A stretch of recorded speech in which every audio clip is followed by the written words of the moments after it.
Um, okay, thank you all for joining us. I see a lot of familiar names and some new names, and we're really delighted to have you here. I am Karen Christensen, founder of the Train Campaign based in Great Barrington, Massachusetts. And we're focusing on Massachusetts today, although we by no means just think about Massachusetts. And I am joined today, I'm just moderating. I am joined today by three fabulous advocates from different parts of the state. They're going to introduce themselves. But we have Jay Flynn, Ben Heckscher, and then coming on in a minute is Josh Olstroff. And you'll also see the names Graham Lewis and Ethan Michalowski, who are the Train Campaign interns this summer who are helping moderate this. So they're going to be paying attention to the chat there. And you guys can, mute yourselves, obviously, when you're not speaking, but I have unmuted you and hope Josh gets here. Graham, you can keep track of the chat, right? I'll look at it too, because I'm going to hand over. I think I'll just let Jay, I'll let you kick off since you were the first person to sign on here. What we're going to do is each of the speakers is going to speak for a fairly short length of time, and then we're going to have conversation. Sure. Well, thanks for having me. My name is Jay Flynn. Officially, I am bus team lead for Transit Matters, which is a transit advocacy group / think tank centered in Boston. Although I am also heavily interested in rail as well, which is how I got involved. I am, according to most Boston folks, a Western Mass person because I live in Worcester, just outside of Worcester. Although I do have Berkshire bona fides. My grandmother's family still resides in Adams, Mass. So not unfamiliar with the area. But I'm here because we have done some significant research into East-West Rail and have come to the supposition that East-West Rail could be provided a lot less expensively than predicted by MassDOT, and that it could be done relatively quickly as well. Okay, do you have any slides today, Jay? I did not bring slides because it didn't sound like you were going to be. No problem. I mean, I think a Zoom without slides is rather nice. Ben, do you want to jump in now? Sure. I just also noticed there's a note here from Josh who's trying to get in. Oh, yeah. Yeah. My name is Ben Heckscher. I started a group with Zane Lemelski about 5 years ago called Trains in the Valley. We're located here in the Pioneer Valley of Western Mass, which for those of you who are outside the region, that includes the 3 counties of Hampshire, Hamden, and Franklin counties. We look at, we advocate for expanded and enhanced and improved both passenger and freight rail, even though we spend most of our time focused on passenger rail, because that's the primary interest for most people. We've been doing this for about 5 years. There's a lot going on, even during the COVID pandemic that we're in the middle of right now, in particular with East-West Rail. But there's rail advocacy takes a lot of sort of slow progress to move forward. As I like to say, we push buttons and we see which buttons work. And if the button works, we push it again and use that to try to get some action. Because sometimes you never know what you do is going to cause action or an effect. And sometimes you do something and nothing happens. So we're, basically citizen advocates that are trying to get things moving or help things moving. Our primary vehicle for communicating is through our website, which we've been building now for about 5 years. It's got an awful lot of information on it. And I'm sure there's things on there that we'll talk about today. Maybe that's enough to say just to get started. Great, great. Josh, are you with us? I sure am. I don't have access to video, but hopefully you'll be able to, you can hear me okay. Hear you beautifully, actually. actually. Great. Okay. Sorry for the technical challenges. I'm Josh Ostroff. I'm Partnerships Director of Transportation for Massachusetts. We're a statewide advocacy coalition of almost 100 organizations, including several in the Berkshires and Western Mass. And we're really honored to be with you all today. We focus on sustainable transportation that serves everyone's economic opportunity and public health. We care deeply about transportation justice and making sure that we all have equitable access to opportunity. We have been following the West-East rail developments closely and really appreciate the work of the coalition, Trains in the Valley, Palmer Rail Stop, everyone that's working so hard to restore and expand rail service in Western Mass. And I'll talk a little bit about where we're at with legislation. Yes, please. And anyone that wants to consult with me on how to do a Zoom video. Show off.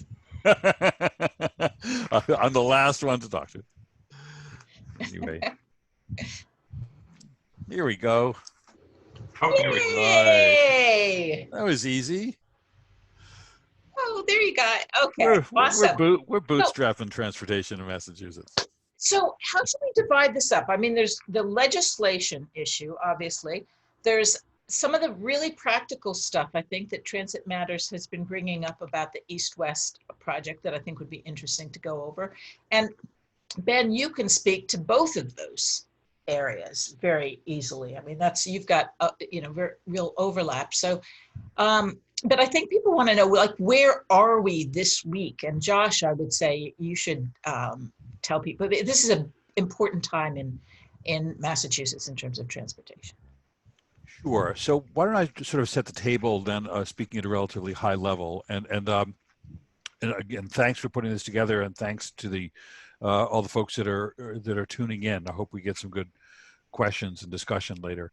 So transportation is one of those things that people talk about, but in the building, in the legislature, but it's really hard to get folks to take action and to actually fund the kinds of projects and the level of operations that transportation needs. So we are at the end of a legislative session where we had high hopes that they were going to move past the limitations of the 2013 Transportation Finance Act and actually generate closer to the amount of revenue we need of $1 billion a year or so in rough numbers to make the transformative investments that are required.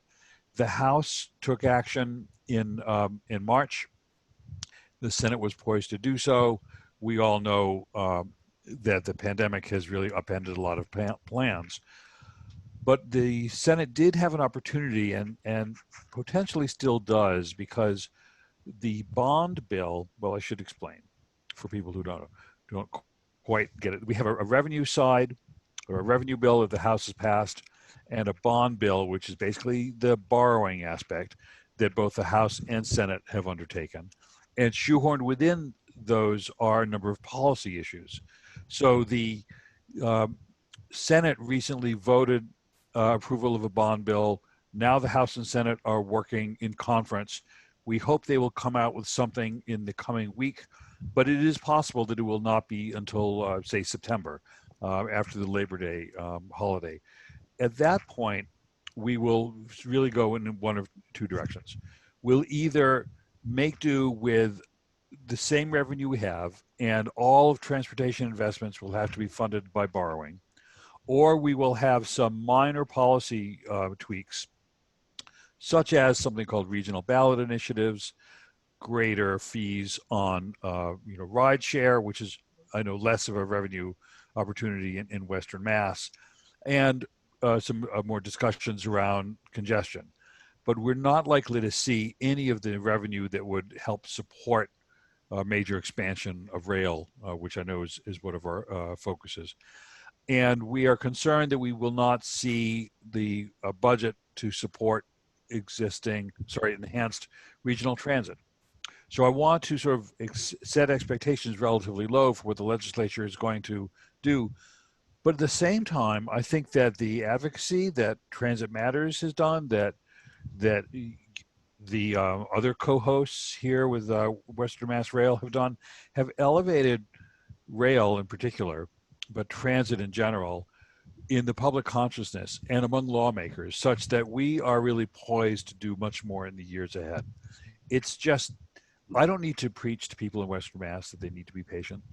You've heard that from plenty of people in 617 over the years. So that I think would be unfair to do that.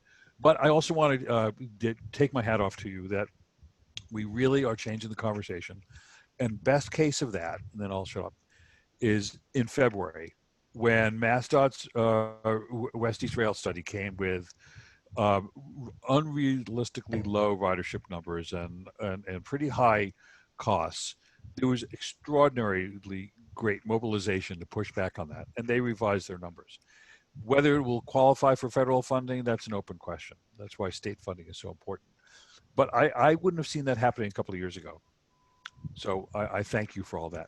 So I'd love to hear what other folks are doing and thinking.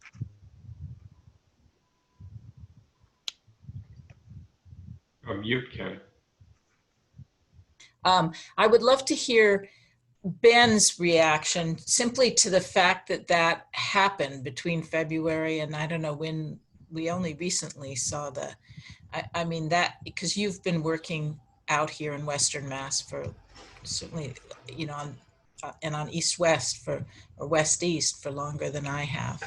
So tell us what you think. What did you see early this year? Well, there's a lot you could say, but I would just say, if you use a sailing analogy, since the summertime, the ship came about. The wind changed. We were heading in one direction, which looked pretty dire for East-West Rail. And the consultants presented, you know, very high costs and miserably low ridership numbers. But those of us that are advocates looked at, we were lucky in the sense that we had a study that was done only 4 years ago, known as the NERI study, the Northern New England Rail Initiative study. So we went back and we looked at the numbers in that, and we could basically compare apples to apples and say, how can your apples stink and our apples smell sweet? So when we did that, they really were cornered because some of the same consultants did the work for the new study. So it just smelled really bad from my perspective.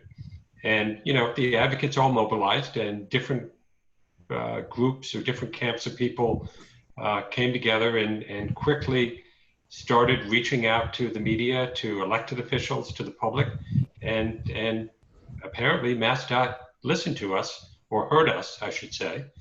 And lo and behold, at the next meeting, they came and said, without saying they were wrong, came out and said, well, we looked again, and we think the numbers actually look, you know, 4 to 5 times better. Well, 4 to 5 times better is not a small change. It's a dramatic change. So, you know, it's fingers crossed, we're moving in the right direction, and we should, I mean, we're at the end of the month now, but we were supposed to have another advisory committee meeting at the end of July. Hasn't happened, it probably spilled into August. And then we'll see how we move this forward. It sounds like, I was really happy to see the secretary speak, Secretary of Transportation, Secretary Pollack, speak as the opener at the last advisory committee meeting. And the key point she said was, we want to see this move from a study to a project, because only projects get funded. Mm-hmm. So we have to get this out of study. They're moving quickly, and now we're trying to get it to a project. Now, for those on the call, I know there are there's some people on the call who are familiar with some of the numbers, but obviously not everyone is. And I think we should step back and give a sense of how the East-West study, it began with Massachusetts Department of Transportation, and the concept was that they would first have 6 alternatives. They would come up with 6 alternatives, and then they would whittle it down. Would one of you, I don't know if Jay or Ben wants to just explain a little bit about what those are, because I do want to get into, I want Jay to explain what Transit Matters actually did in terms of the memo that you've produced on those options. Ben, you want to handle the 1 through 6, or do you And want me to especially if take you it? can give a sense of the range of numbers. I think let's show. I think people need to understand that the top the cost for option 6 was $25 billion, if I'm not mistaken. 26. Yeah. Okay. Yeah. I don't have the sheets in front of me, but sort of off the top of my head, the study team went off and created 6 different options for East-West Rail. 5 of the options looked at using the existing corridor between Boston, Springfield, and Pittsfield, which is owned by the freight rail company called CSX. And option number 6 involved a completely new right-of-way, for the most part, along the Mass Pike, with sort of true high-speed rail as much as is possible for $26 billion. And most people who see a number like that say, you know, it may be a great idea, but not for $26 billion. So the options, without going into the numbers of options, there were basically rail options that went only as far as Springfield, that involved a bus or a bus connection west of Springfield, or depending on your perspective. And there was very strong advocacy and vocal pushback against anything involved a bus between Pittsfield and Springfield. So those options have been taken totally off the table, and the high-speed rail option has been taken off the table.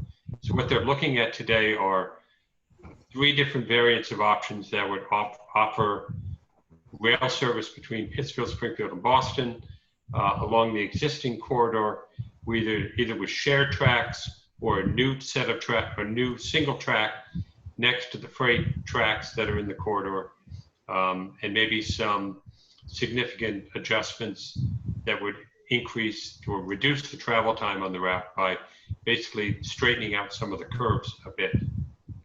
But all these things, you know, take time and money to do. And, you know, first priority is we've got to get it to a project. Second priority is someone's got to, you know, find federal support, federal funding for this. And then the third step comes, you have to start a project, get the project going. To put it in perspective, how these projects, you know, how large and complex they become, they're starting a project now to replace the 2 bridges over the Cape Cod Canal. They've just announced in the last week or 2 the go-ahead on that, and they said that they will take 5 years now to spend in design, engineering, and permitting before they put a shovel in the ground. So, you know, there's a process to all this, and it takes time. Yeah. But this isn't happening immediately, except if I point to Jay, which side of the screen, who maybe can segue into Transit Matters, who's come up with a very interesting idea for actually getting some level of service running, I'll just say relatively quickly in the scope of things. Sure, if you want me to do that, Karen. Please go right ahead. Okay.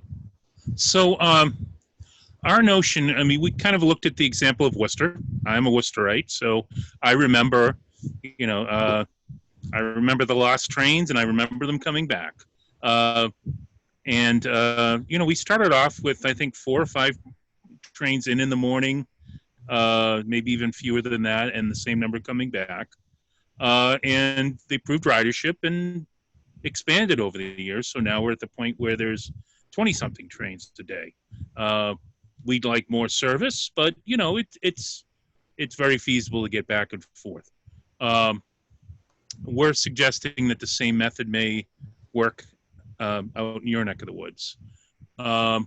We've looked at the present schedule and have come up with 2 trains that we think could provide service by the simple expedient of storing them out there rather than in Boston where they are right now.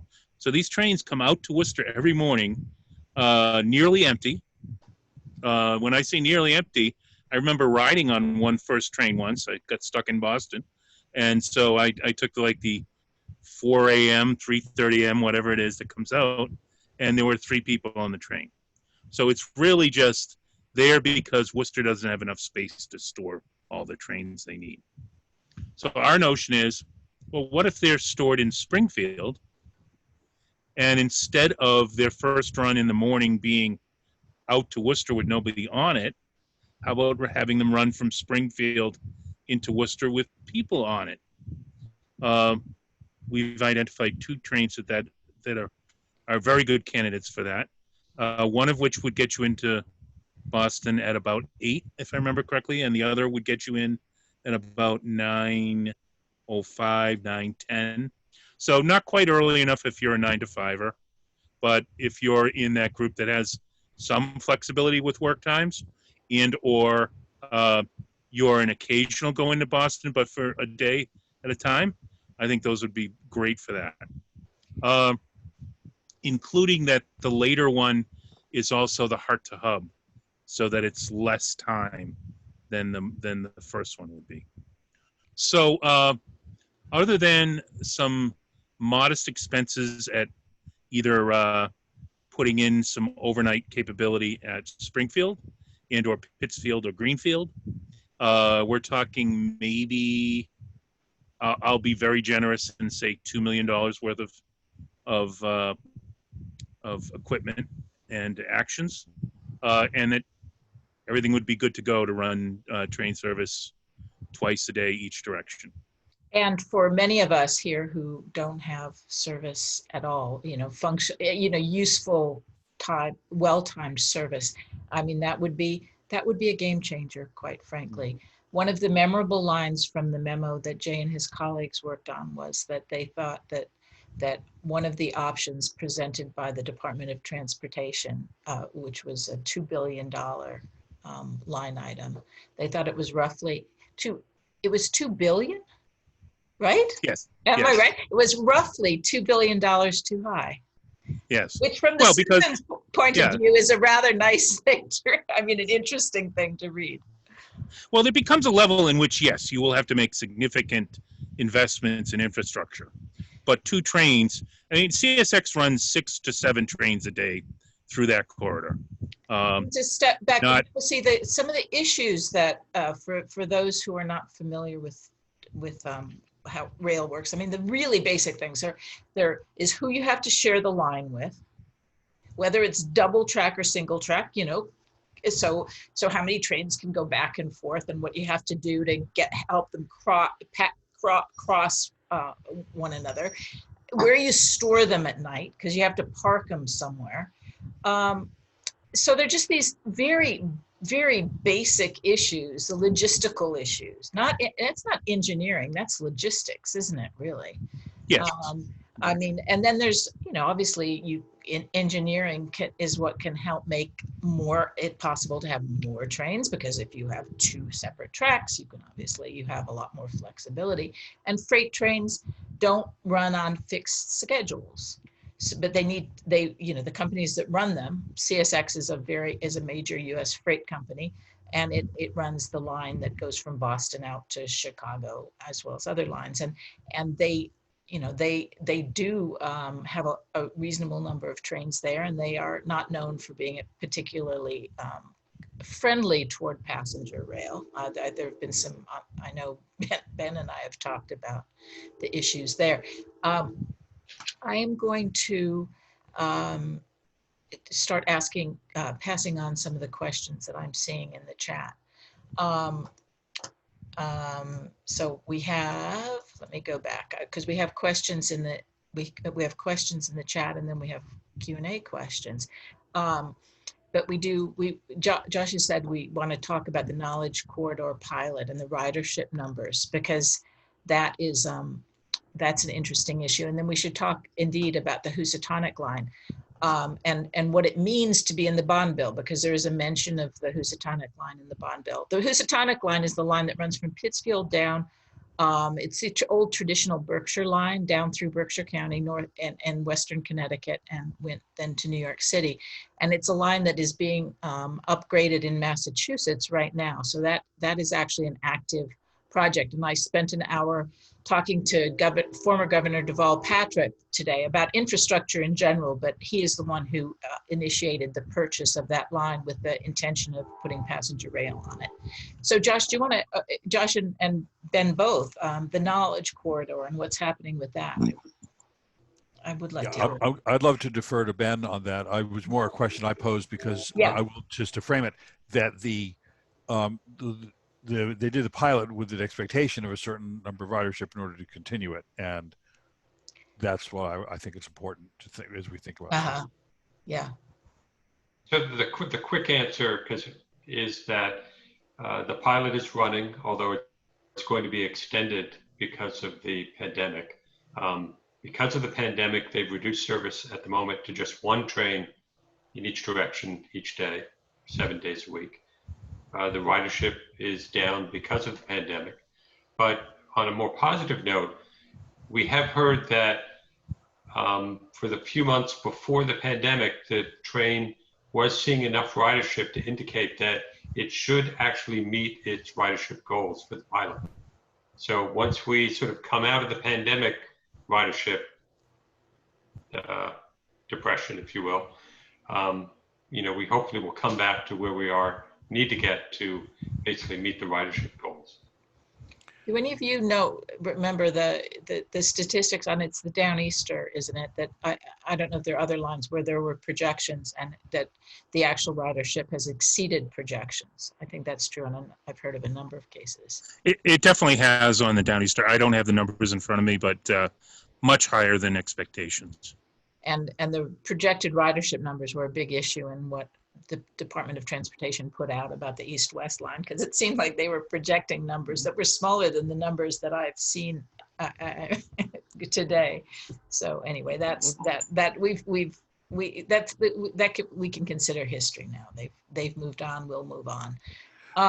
Can someone go ahead, Jeff? Well, sure. So Ben, thank you for that information. I think that's really important when we think of regional advocacy, because some of the ingredients you had to make the knowledge corridor happen was, well, obviously the stimulus bill in 2009 was really important, and the foresight to make that to rehabilitate the rail in the valley, but having the regional planning agencies and local leaders be united in making this happen, working with the legislative delegation and with MassDOT, having the MBTA manage the projects for stations and more, I think really helped.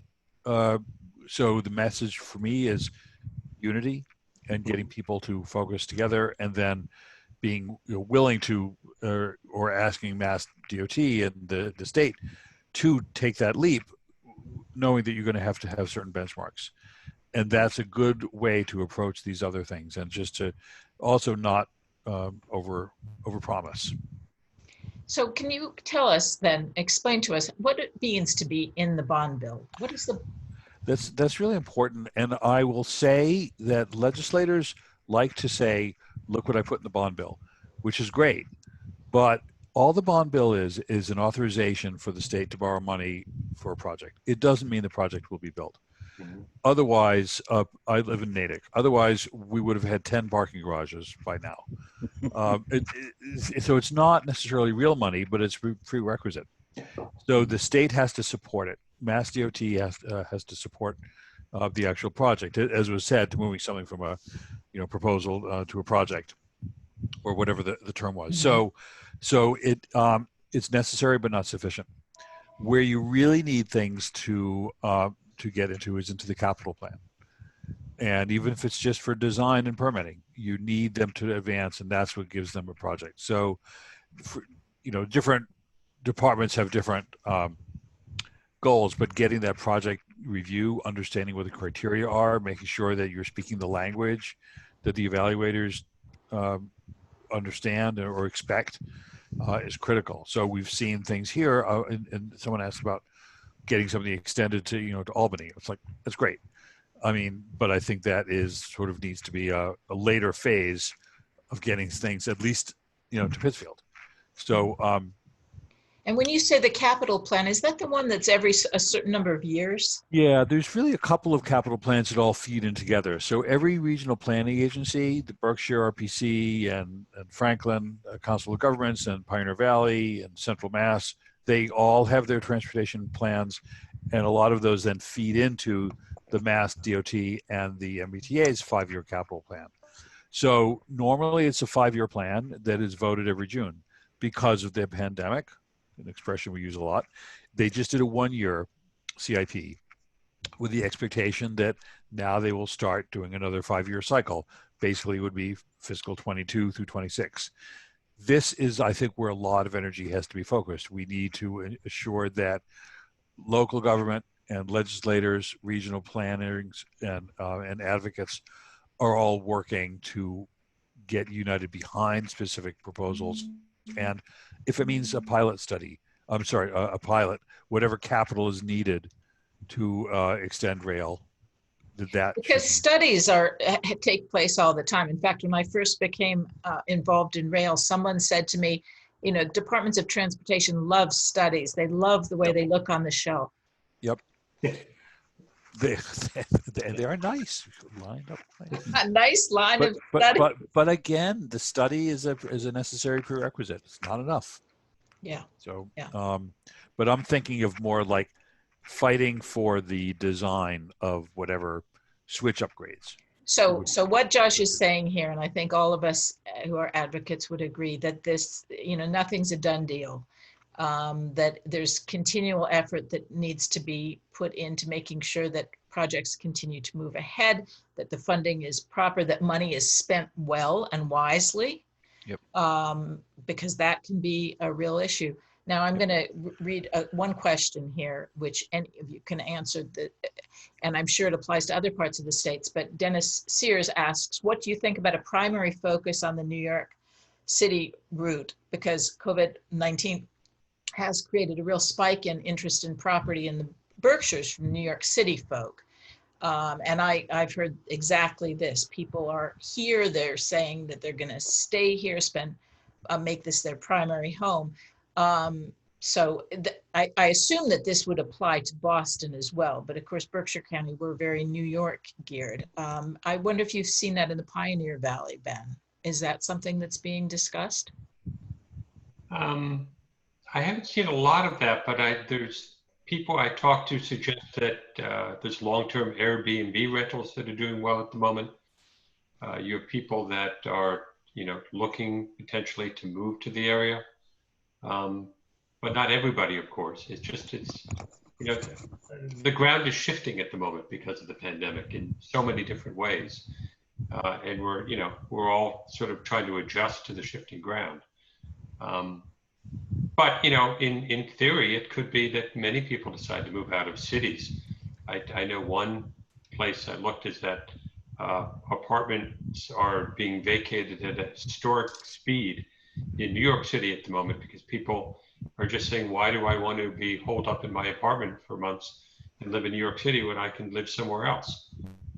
Especially with the technology of Zoom. I mean, this was one of the reasons that there was considerably more interest this year before the pandemic in East-West Rail, West-East Rail, because the congestion in Boston and the cost of housing was becoming such a problem that Boston City Council is supportive of this because it will help Boston businesses.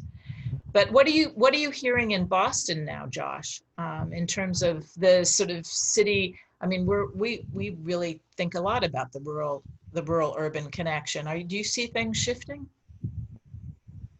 Yes, it's part of a larger conversation, though, around housing and workforce development. I think the Boston. I mean, I think a lot of statewide issues, but I think there's a Boston perspective that. Western Mass, what do you mean, like Natick? So I don't think that, honestly, there's a lot of thought there. But I think that what Senator Lesser and other of your delegation have talked about of Western Mass being a very attractive and affordable bedroom, region for Boston work is that was talked about a lot over the years. I just think that the calculus has shifted somewhat with the pandemic and how much there will be telecommuting. But we're really talking about a relatively privileged class that can telecommute. I consider myself so fortunate that I can do most of my work from home. That's not true of service industry workers. That's not true of most, minimum wage or lower wage workers who are really much more transit dependent. So yeah, go ahead. Just to throw a number in that I think brings Josh's point to light is that commuter rail in the Boston area dropped to low single digits of their former ridership, whereas several of the bus lines, especially those that brought low and lower middle class service workers from Chelsea and from Dorchester and Roxbury to places like the Longmeadow medical area. The Longwood medical area, I'm sorry, maintained 40, 50, 60% of ridership. These were people that had to be there. And we're lucky they did because our medical system would have fallen apart. Exactly. And they were on buses because that's what they have available. Is that right? Exactly. And luckily we found out later on that contagion is not as much of an issue on public transit that we first thought it might be.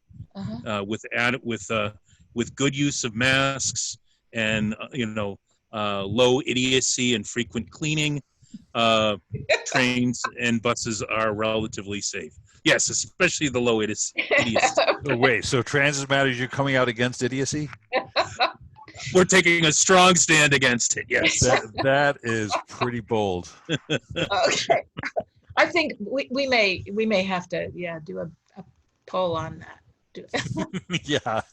Get everyone. But as far as New York, just to give you definitely we're keeping that in mind for those people who are asking that.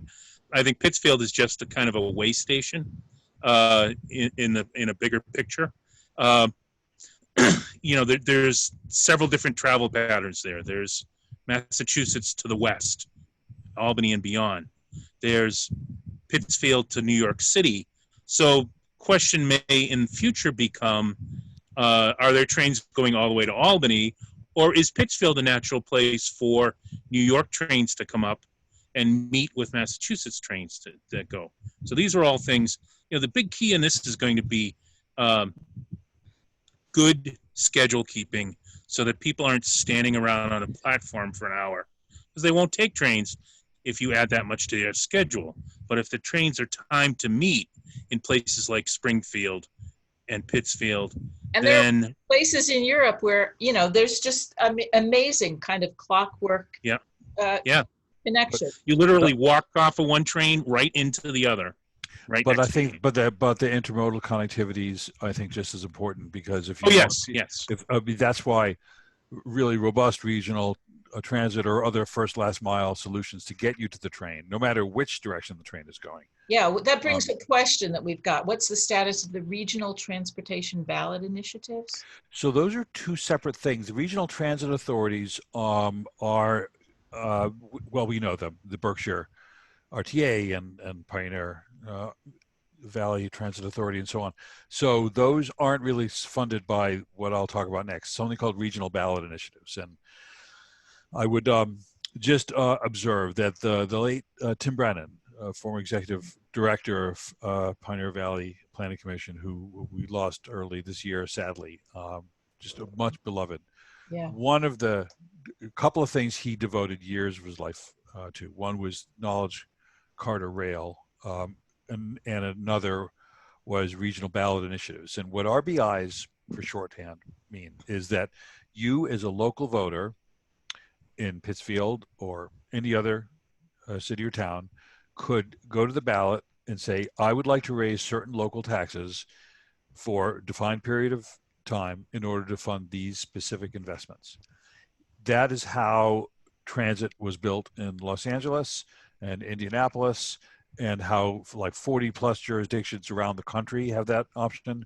We don't yet have that option in Massachusetts. We can raise certain property taxes, but that's all we can do at the local level. other than like a small amount of restaurant or hotel taxes. So the legislature has considered this over the years. Now it is something that is in the bond bill conference committee, and we're hoping, T for Mass and many of our members are hoping that it will actually get through, because this would give a city or town the authority to, on its own or in combination with their neighbors, come together and identify the projects and then present them to the voters and say, do you want to increase sales tax or property or other taxes that would be eligible for it? And most of those that are put before the voters succeed. And that is how you could then fund design. Or, I mean, I don't think, trains are so expensive. I don't see it really like building a station in Great Barrington. But I think some of the seed money could absolutely be done, or to subsidize a service.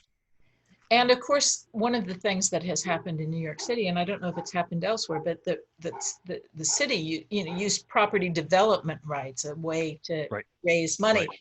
But you might need to use some money to work out the scheme, the approach for that within a town. And it's really important to make sure that whatever kind of new transportation comes in is done in a way that is going to benefit, that any money that there is that is going to come out of it, that some of, if property developers are going to benefit, that some of that comes back to taxpayers. And that's called value capture, and that is where the tax revenue generated by rising values is then earmarked to transit. And it's how London kind of helped to build some of their, I mean, indirectly, how Transport London was funded. But it's historically, transportation has benefited people who had the good fortune to be near a highway exit or a train station or whatever. So we're just trying to get some of those riches back to build what we need. In my conversation today with Governor Patrick, one of the things he kept emphasizing was regional equity and equity of all, there are a number of ways in which transportation can improve equity for, sometimes he was talking about a case of simply putting in a station where there wasn't a station, so people in that community could get to work. So important. Yeah, so fairly simple things. Jay, did you? Karen, sorry. Go ahead, Jay. At Transit Matters, we look at it from a couple perspectives as far as equity. Just a good example, I think, is look at the number of people that take a train in from Worcester that takes about an hour and 20 minutes every day. 9,000 people take that train. So if it was the same period of time, say 90 minutes to get to Springfield, an hour and 15 minutes to get to Palmer, then those places become the new Worcesters, for better or worse, some people would say. That it does a couple of things. First off, Boston, there's a great demand for housing generated by the great number of jobs being created. So especially low and middle income folks are being pushed out of areas.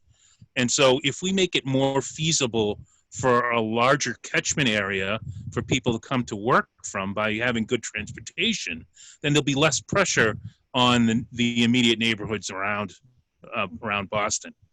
And it makes jobs more feasible for folks in the Fitchburgs, Lowells, and Lawrences and Springfields of the world. It opens as job well opportunities and educational opportunities, cultural opportunities. And companies start looking at, well, heck, if I can put a back office in Lowell and it's 20 minutes, 30 minutes away by train, then there's a fair amount of interconnectivity between my main office and the new one. Yeah. Or, in this new world of telecommuting, if it's feasible for the person to come in 2 or 3 days a week and out for the rest of the time, then that, again, widens the catchment area. And that certainly applies to Berkshire County as much as to anywhere else, that people are thinking of not working in New York, but not needing to be there every day. We do have a number of questions, and we have a limited amount of time here. So one of the things I would love, I think, Ben, you would be a great person to, because there's a question about whether the Commonwealth is in negotiations with CSX. Would you like to explain that challenge? I don't have any direct information on whether that's actually happening or not. But could you explain what happens? Because I know we've talked about, in particular, with the Valley Flyer. So the rail corridor to Springfield and Pittsfield is owned by a private company. The laws require that they allow Amtrak to operate on the line, subject to any infrastructure improvements that the private company decides should take place. A lot of people have been asking at all the different meetings, what about CSX? Basically, imagine a group of people sitting around trying to figure out how to remodel your kitchen, but they didn't talk to you. And that's effectively what's going on here, is all these people that are involved in the study from the outside, not the study team, are trying to, remodel somebody's kitchen, CSX's railroad between Pittsfield, Springfield, and Boston. And whether MassDOT is talking to CSX or not, no one is saying anything, but I personally have to assume there's some kind of a channel open, because it'd be pretty silly to me to get this far down the process and then come along and say, never mind. I asked about that once at a meeting. I asked someone from MassDOT and was told, well, that would come later. Now in Virginia, as we know, the state has actually purchased line from CSX. That is, certainly a possibility. And I think that's been proposed for Massachusetts as something we hope will be discussed. We've recommended it, I know. Yeah. Yep. Gotcha. I want to jump in with a couple of things. The acquisition of the Worcester main branch, that was years and years of negotiation. Right. Jamie Tesler, who's now the registrar, was at MassDOT then, and he spent years of his life working on them. I cannot overstate how difficult it was. And I worked in my capacity in Natick over the years to acquire abandoned right-of-way, long abandoned right-of-way for a rail trail, and that was torture. And we had to pay a lot of money. They're kind of in the land business now. So, and they're very hard to deal with. They have, as big a company as they are, they don't have the focus on acquisitions that we would like. You really have to go there and show that you're serious and you're interested. And I feel that MassDOT will not prioritize this until they have to, that there's going to have to be real sustained effort to do that. And it's going to have to be, at the governor's level to make it a priority. Now, the last thing I'd say is that how this fits into the state rail plan is important, because that the freight aspect of that was key. The 286K bridges, a lot of the infrastructure upgrades that were done to have freight be supported throughout Western Mass were very important to that plan. So I think you need to have an approach that values freight and enhance. It's not we would prefer very much to make it cooperative, and certainly when it comes to climate resilience, to move things around by freight. And in terms of, in terms of public health and in terms of safety, I think a lot of us, we would prefer not to have trucks on the road for all kinds of reasons. So we want to work with freight companies. We're not, and the fact that it becomes confrontational is too bad. Yeah. We do have a question, very good practical question. Is it more feasible to run MBTA rolling stock or Amtrak rolling stock on the West East Rail? And I think Jay has put in some, okay. It depends on the service. Ideally, the MBTA, Amtrak, CT Rail, and potentially New York down the road have to get together. Ideally, there are certain things, you could run, just like the Hartford line has, you don't really care if you're riding an Amtrak train or a CT rail train. You buy the ticket the same way, you go in the station the same way, it costs the same. one train may have more amenities than the other, but basically they're the same experience. And that's what we see as the ideal solution down the road.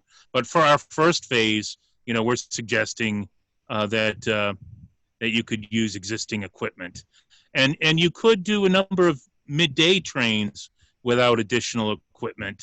They're in a bit of a bind right now because of deferred purchases, but they are in the process of solving that issue.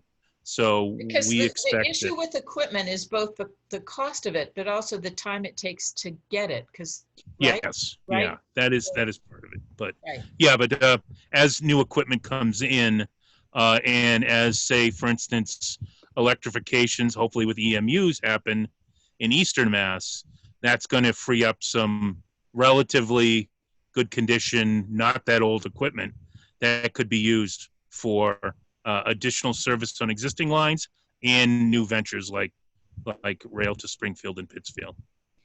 There are two things I wanted to make sure we address. One is the issue that Ben has often brought up, the issue of trains not just going east-west, but going down to Springfield and Hartford, that making that Connecticut connection. And I think people do want to know why Albany is not now being considered in this route by MassDOT.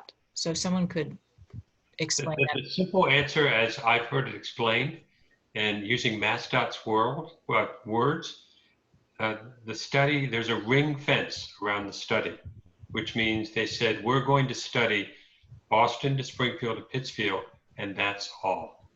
We're not going to look outside the fence and just sort of not let the scope of the study go farther and farther. Why let logic Oh, yes, well, control things? MassDOT set the rules for the study, so we have to live with them. So, we look at it as we have to get over these hurdles now, and then in a couple of years, Because from the point of view of Pittsfield, for the train to go to Albany would be beneficial, both in terms of jobs and opportunity. But Albany is just a big center and a major train station. Yeah, but there's one problem. The problem is it's in another state, and it's very difficult. It just multiplies the complexity when you have to cross a state line, unfortunately, when it comes to planning. And so tell us about that in the Pioneer Valley, because this is something because I think the fact that the NERI study addressed a somewhat different travel route for practical reasons. I do explain that to people. I think it's important that. Well, when they did the NERI study, they looked at service between New Haven, Springfield, and Boston as a corridor. And the study was done by MassDOT, the Connecticut DOT, and actually VTrans, which is the Vermont DOT. Because the study also even looked at Boston to Springfield to Montreal service. So they did a very comprehensive sort of regional study along two significant corridors. But when they came along and did the new study, the second study for East-West Rail, MassDOT just limited their focus to simply Pittsfield, Springfield, and Boston, rather than any connection down to New Haven. And what do you think should be done? What do you think should be done? Well, that they definitely should be looking at through service to New Haven, because the NERI study said the ridership would be 2 to 3 times higher than they're even showing now with the new numbers. I mean, some have said that they did not include the service down to Hartford and New Haven because it would add too much ridership. Whether that's true or not, nobody knows. But these kinds of back rooms. I'm not making any accusations. Okay, but if I was to design, so I'll let you each have just a minute or two. Okay. If I was going to design a study to get service in New England, I would design the NERI study. If I was designing a study to keep service from happening, I would use the same parameters that are being used on the East-West study. Oh, beautiful.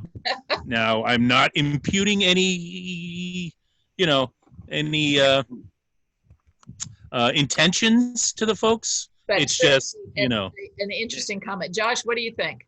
So I would agree. I think, though, that there was a meeting not that long ago between Governor Raimondo of Rhode Island and Governor Baker, and they talked about this. You need that level of cooperation in order for it to happen. And And, you know, Rhode Island pays you know, the MBTA for this service.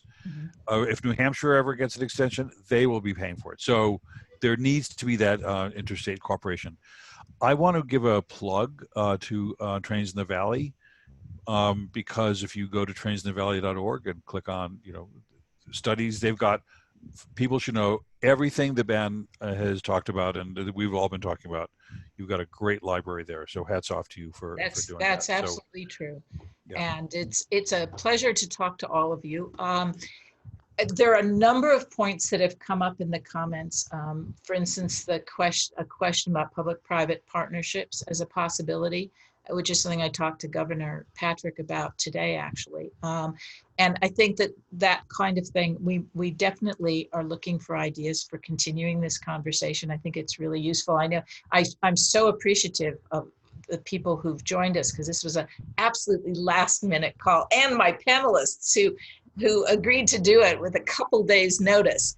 But this is something that we can do more often, because I can see that there are points here that have that areas that we could dig into a lot more. And obviously, as legislation evolves and as things, you know, there's a lot going on at the federal level.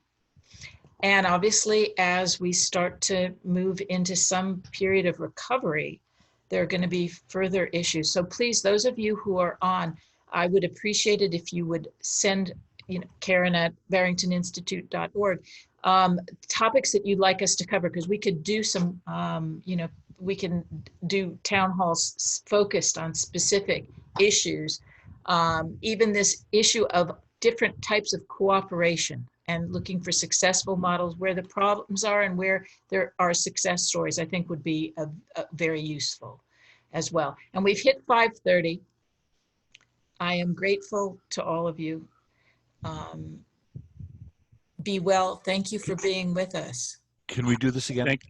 Thank you, Karen. Be happy to do it again. And in closing, I want to say jflynn@transitmatters.info. Be happy to hear from anyone. Any questions that weren't asked today, I'd be happy to answer them, or try to. And actually, for both Ben and Josh, if it's okay, I'll do a follow-up newsletter, and I will include your details there so people can ask questions. And Awesome. I will hope to be announcing that we're doing this again. Love to do it. Super. Thanks to everyone. Thanks. Thank you. Thank you so much. Good night, everybody. Yep. Bye-bye. Bye.